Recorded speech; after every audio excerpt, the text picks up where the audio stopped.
What's up, guys? We just finished these beers, and we were talking about what? Bank fees? Fees make my blood boil. There is no reason to be charged all this crap. So towards the middle, the end, we get into the stories, but there's tips, actionable tips, and maybe some links below to some stuff. So one of the only things I've ever seen you really get upset for over the phone is bank fees. Yeah. I pay the bank $15,000 to $20,000, $25,000 a month in interest. Yeah. But I'll be upset over a $3 bank fee. That's livid. Because the other one's strategically paying interest, but a $3 fee, that's bullshit. That is bullshit.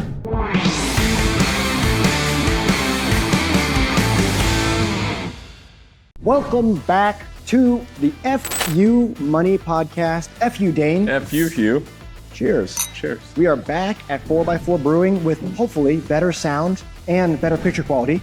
Sorry for the last 2 episodes. We might refilm them in the future. Let us know if you want them. The audio is a little hollow, so sorry about that in advance. Working on it one step at a time. What are we talking about today, Dane? Today we're going to talk about bank fees. Bank fees. Ooh. It's the best topic. Banks don't charge you fees. What are you talking about? You put your money there and everything's happy, hunky-dory. Yeah, that used to be until everything kind of changed and inflation started to sneak up. So bank's job, and for those of you who don't know how banks work, and a lot of us have never really put the time to think about it. So a bank makes money off the people that are putting money in there in 2 ways. The first is by generating fees and charging the people to store the money, that's predominantly what we're talking about today. And the second way is by lending that money to the general public in the form of loans. And that's really where I like to generate my money, is I owe the bank $4 million or something. And I pay them many thousands of dollars every month. But I don't like paying a $5 not sufficient funds fee. That pisses me off, even though I'm paying them like $26,000 a month or something crazy like that. So what would be the reason that we would want to create an entire episode on bank fees? I think there's a lot of misinformation and a lot of people just aren't paying attention. So this, over the course of a year, could add up to $300 to $500 to $1,000 in just fees that should not exist. So I'm going to give very concrete and direct examples. By the end of this, you should be able to do an audit on your bank, no matter when this is in the future. And we're going to talk some high level stuff on other banks that have been caught doing naughty things. Yeah. Well, this is also important for 2 reasons. One, I can't tell you how many times I've been sitting in a room with you and a very high level banker going over a loan that was all approved, all the paperwork was good, they have their whole team and legal look over it, and he was like, this doesn't look right. Wait, what about this? And almost got charged, not like several hundred, but several $1,000s over what you should be charged. Now you fast forward that, would have probably equaled dozens of thousands of dollars in a 10 to 15 year period. Right. So you have to, not all banks check, it's not that they don't cross the T's and dot the I's, it's you should do your due diligence as a customer of any banking institution to look through the details. And I was always impressed by that. And the second thing is your bank and you are creating a relationship. In the beginning, you're going to be a peon to these financial institutions, but as you go, bankers who know you, trust you, like you, will start doing special things for you that they don't do for the common everyday person. Within the law. Yeah, legally. And they have the ability to do so. They can customize lending terms. They can shift things around to leverage more of your assets in a different way. We can talk about at some future episodes, swaps and other programs. And on the lending side, they can do an infinite amount of things. Absolutely. But today we're not talking about that. We're talking about the normal side. When normal people think about the bank, right? You get a paycheck and it goes somewhere. It's probably going to a bank if it's direct deposited. Yeah. That's the bank we're talking about, that side of things. It's crazy. But yeah, I mean, to point out what Dane was saying, the thing he was talking about was like $2,200 or $2,400, $2,400. And let's just take it, if I just didn't spend that $2,000 because I caught it, we can say on the nice side of things, banks are also full of humans and humans make mistakes. Yeah. But on the other side of things, you can say banks are evil and they're out to get you. The truth is somewhere in between. But I mean, even that $2,400, I mean, that's a car payment or it's rent for a lot of people. That's 2 months of rent for some people, depending on where you're at in the world or country. So there's that. So we're gonna back this up a little bit. And I'm not gonna try to give dates because I don't know them, but we're gonna go back in time a little bit to the 1920s, I think. Anyways, Someone's back gonna, in time. if I'm wrong, you'd let me know in the comments because it helps the algorithm, whatever. But there's something called the Glass-Steagall Act. And the Glass-Steagall Act was abolished by Clinton, the Monica Lewinsky Clinton, and in the 90s. And the Glass-Steagall Act basically forced the banks to be separated, which is the front end, the banking side that collects your money, and the lending side are not allowed to be the same team and interaction. In the 1990s, Clinton abolished that, which led to 2008, but we won't get there, right? Really, it was Carter's fault. But if we go further back, there's two sides to a bank. Most people don't realize or think about it. I didn't know until very recently, like when I started investing. There's the lending side of the bank, and then there's the banking side of the bank. And today we're here to talk about just the banking side.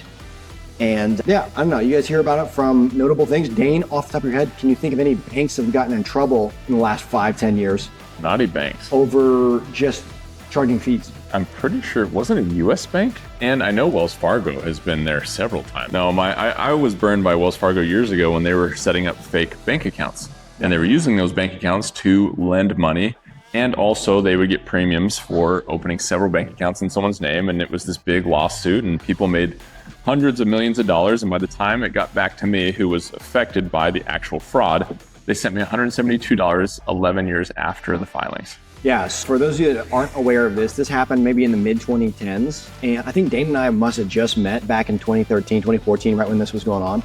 But basically, what had happened was Wells Fargo was opening multiple accounts, but you as the user, you couldn't tell that. And then when they would charge you fees, it hit you with a fee on every account, but you didn't know. And so they got caught and fined. But I think the fine was negligible compared to how much money they made in the meantime. They lost their credibility, which is a shame because Wells Fargo historically has been one of the best banks out there. Yeah. And who knows what happened to change that. I'll give one. So we'll just start. Banks charge fees. It's not cool beans. Which is not cool beans. Which is a 90s term. But what are some fees that banks normally charge? I mean, everything from transaction fees to if your account drops into the negative for a second. Not sufficient funds fee, okay. Those ones, bounce check fees. Okay. And then transfer fees. Transfer fees. Not to mention money wiring fees. Wiring fees. Monthly account fees for just operational costs. Not every bank is free checking, believe it or not. That's a newer thing. Right, so monthly fees for just having an account. Yes. What else? Fees because they have fees. No, I don't know. Fees because of fees? Maybe seriously, they might have to. Yeah. I mean, there are so many that you see if you look at your bank statement, is that $2.99 thing? And you can just go down the list. There is a large amount of our fee-based institution. What I really don't like about banks is even, let's say you never, ever, ever borrow money from a bank, which I'm going to recommend against that. I'm going to recommend you use the bank's money. But we'll get into that in future episodes. Even if you never are someone who does that and you just keep your money in the bank, which is your grandma, your aunt, your uncle, all that stuff, right? Those fees that they're trying to make off of you are BS, in my opinion, because that bank is going to make money by lending it, right?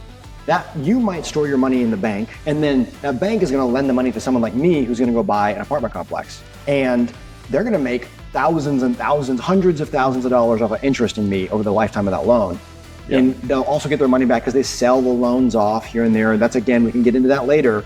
But banks should be making money on that side. I don't like the fee side, and hopefully we can give you some ammunition on what to check for and what to do. But Dane highlighted a tons of really big fees right there. Well, and here's the deal. We want to, again, deliver value quickly. And the fact is, you don't have to pay all these fees because not every bank is created equal.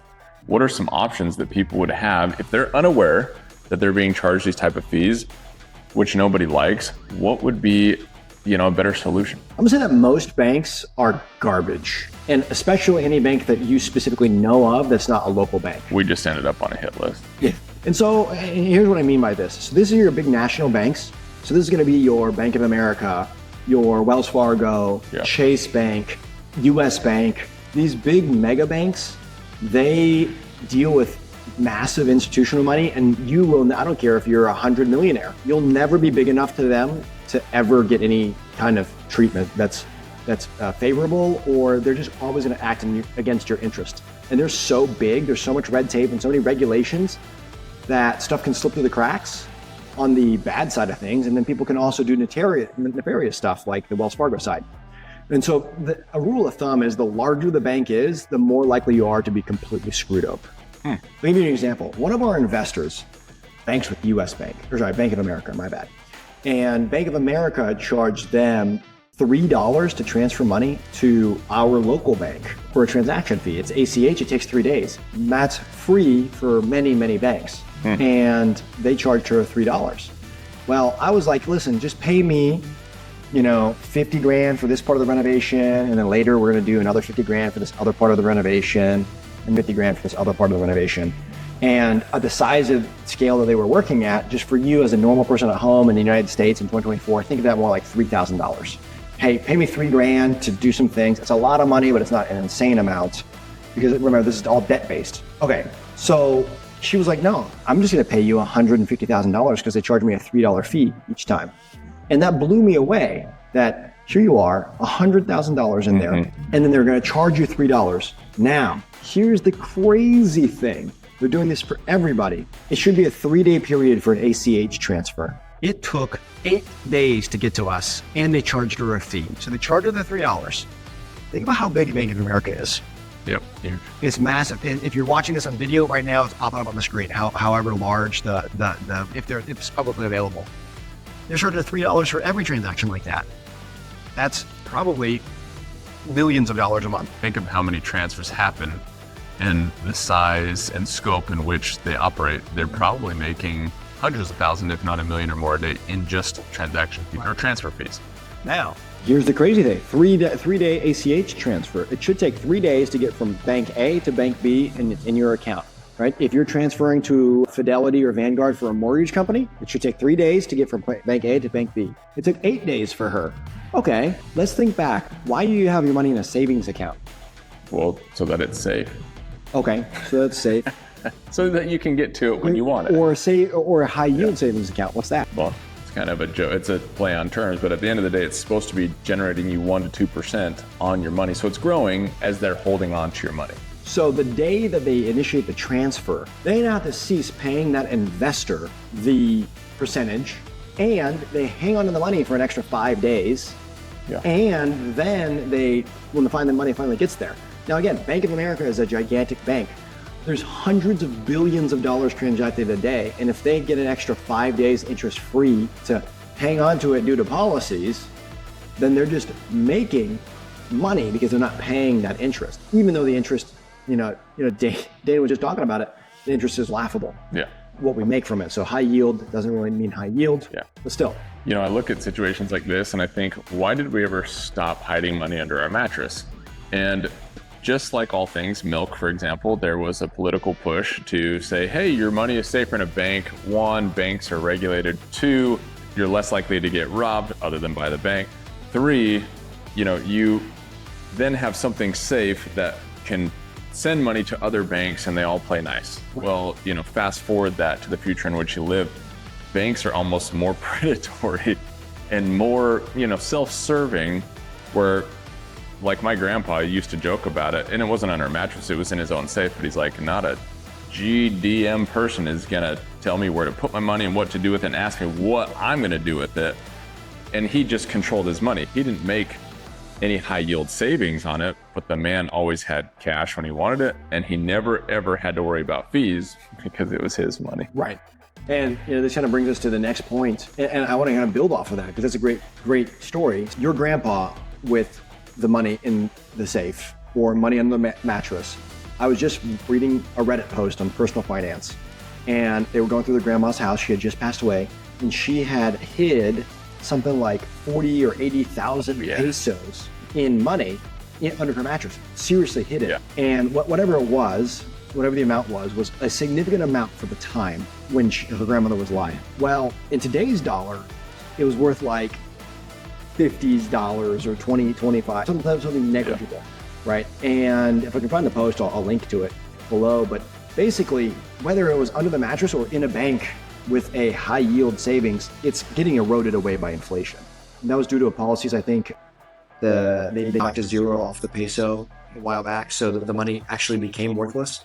But if your money's not in an investment account, and it's investing and growing, or your money's not tied up in a physical thing, then your money doesn't really exist. So I know we're getting a little philosophical, but we're going to teach you what that means. Like, you're out there as a business owner working your butt off, as an employee working your butt off. You're a contractor, you're sweating, you're out there. At the end of the day, you're working for money, but really it's not money that you're working for. You're working for what money can do for you. And so to lose it in bank fees is just infuriating. Man, I've paid so many over the years. Okay, so what should you do if all these big banks are out to get you, it seems? I mean, for me, I switched to a credit union or a local bank that made sense. There's even though national online banks that like eliminate almost 90% of the fees. Can you tell me what the difference between a credit union is versus a bank? No. I knew it once. Neither can I. No. I forgot what it was. The short answer is they're differently. A credit union, when you enter a credit union and you have an account with a credit union, you have to be a member. You are a member of the union as if you are an owner. Because usually credit unions are local.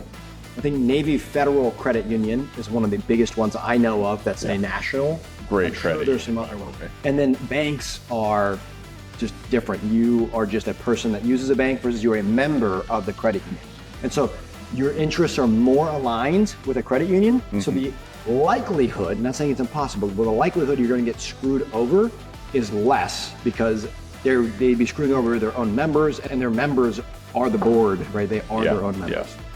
And it is more intimate. I mean, I've used credit unions for years, and don't get me wrong, I've used big banks. My brother works for one of the largest banks in the world.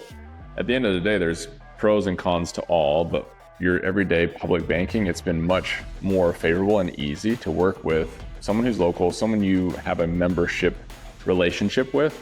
And I would say I've probably saved thousands of dollars in fees because of the relationship, not just because they eliminated a lot of the fees from the way they operate, but they were more willing to reverse even the fees that were associated with certain things along the way, where a big bank would be like, yeah, no, sorry, that's right. So yeah, credit unions, your interests are more aligned. These big banks, what are some of the big banks that are out there that maybe people have heard of, maybe they haven't, maybe they don't exist by the time you listen to this? What are some of those banks that have a lot less fees, and why might they? So you're talking about the online banks? Yeah. Well, one, you mentioned Navy Fed, which is a credit union, but it's so large because it's one of the military's largest banks. It's a bank we've used personally, and I find one of the best banking institutions I've come across. And outside of that, you have USAA. USAA. Yep, that one's changed a lot. So what once I think was very great about it, I've noticed things aren't the same. They're okay. Yeah, they've kind of become very okay. And then there was another big net, it's not Capital One, Ally, that's the one. And that one's really, really great when it comes to caring about the members, eliminating fees, and working as a bank should run. And I don't know, maybe that's just good marketing that they got through to you. I'm a little bit more sinister on the way I think about things, but I don't know that they're like, they care about you as a member, right? USAA, serve the military, whatever. But the online banks, banking is hyper competitive. And if you're just an online bank, you don't have a building. Yeah. You don't have thousands of jobs. You don't have brick and mortar stores that rent your mortgages. Yeah. You don't have electric bills and water bills tied to that. They are more competitive because they don't have to make as much. Mm-hmm. And so like USAA, I used to like using an ATM. ATMs are reverse all the fees. They reverse all the fees up to X amount.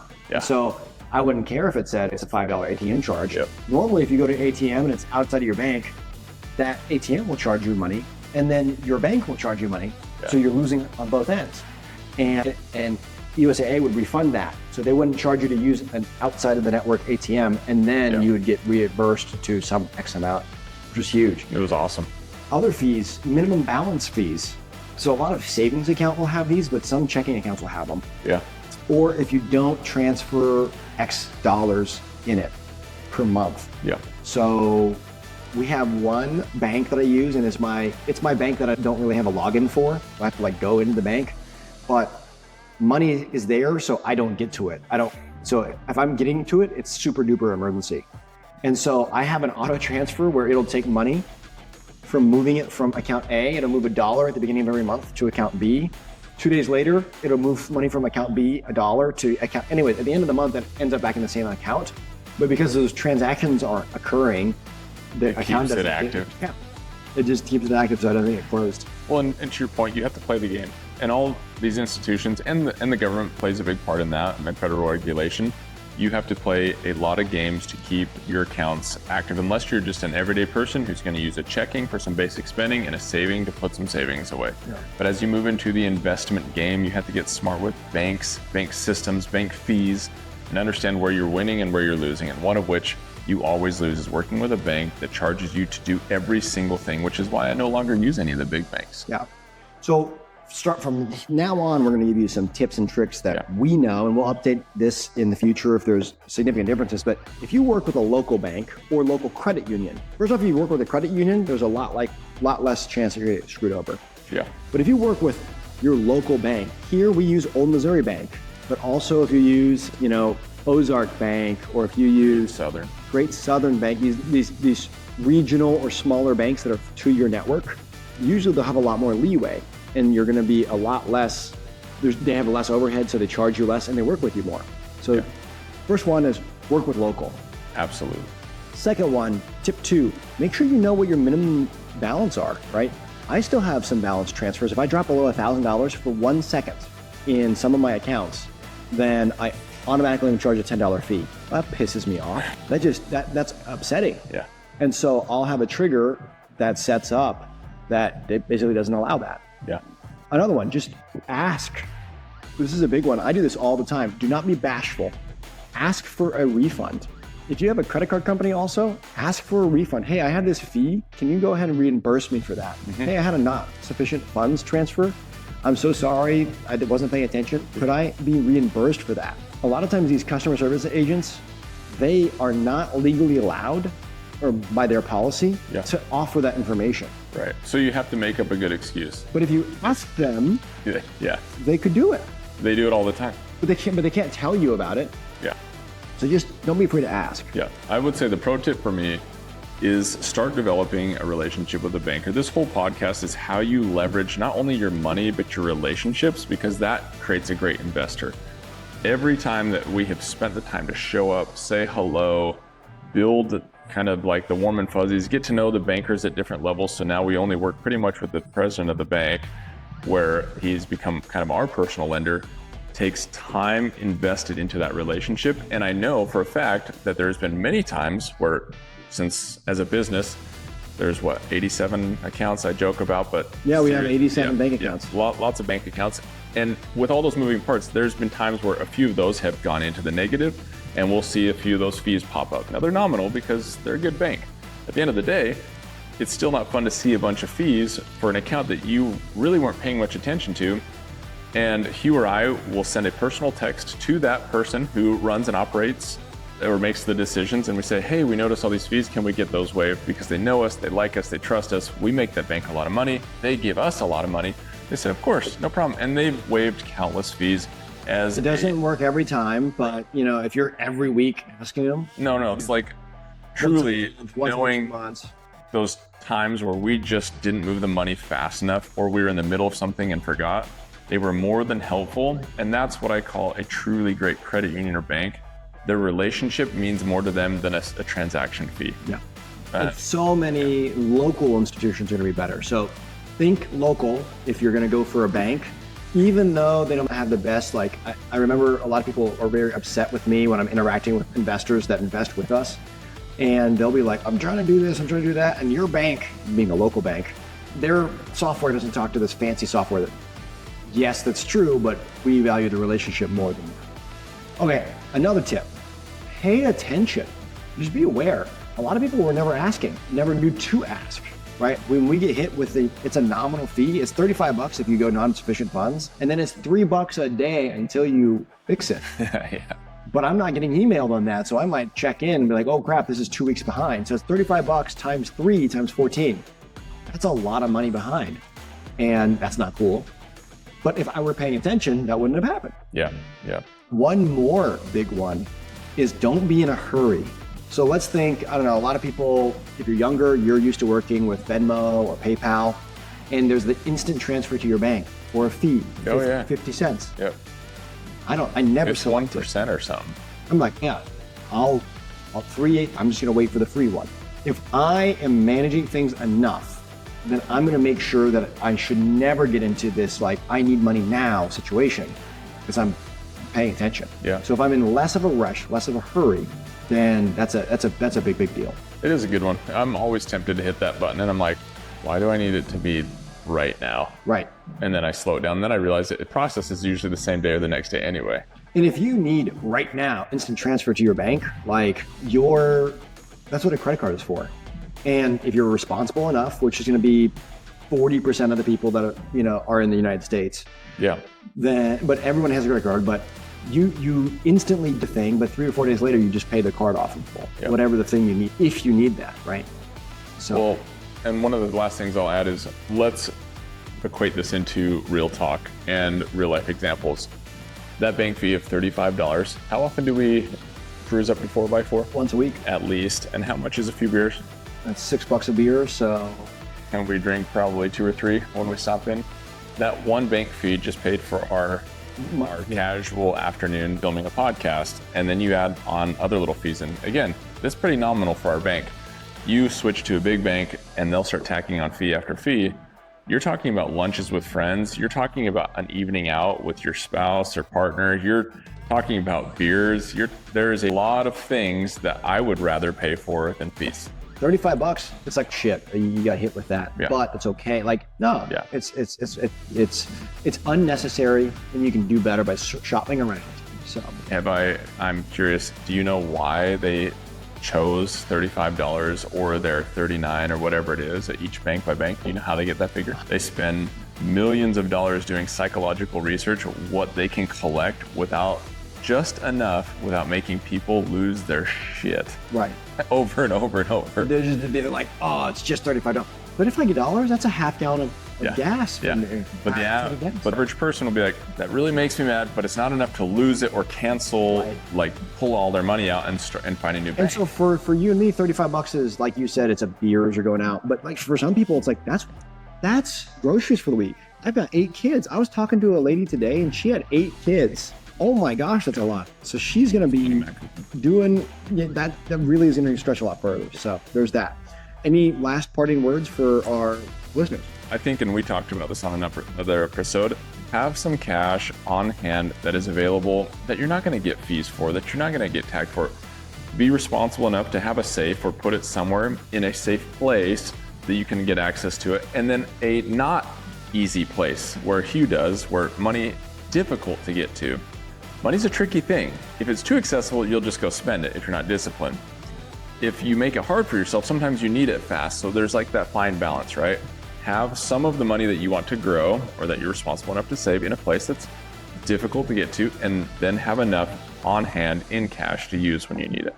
Awesome. And my 1 or 2 takeaways is pay attention, right? Actually ask, go look, right? Maybe you've never looked, just go look. Yeah. There's no reason they should be charging you minimum fees, and also don't be in a rush. Pay attention and don't be in a rush. And set up auto draft for 95% of the things that you do.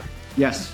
Yeah. So you can just pay attention and then not be in a rush. You can eliminate most of the fees and shop your banks around. The banks have no loyalty to you. Yeah. You may as well go for who's going to give you the best terms.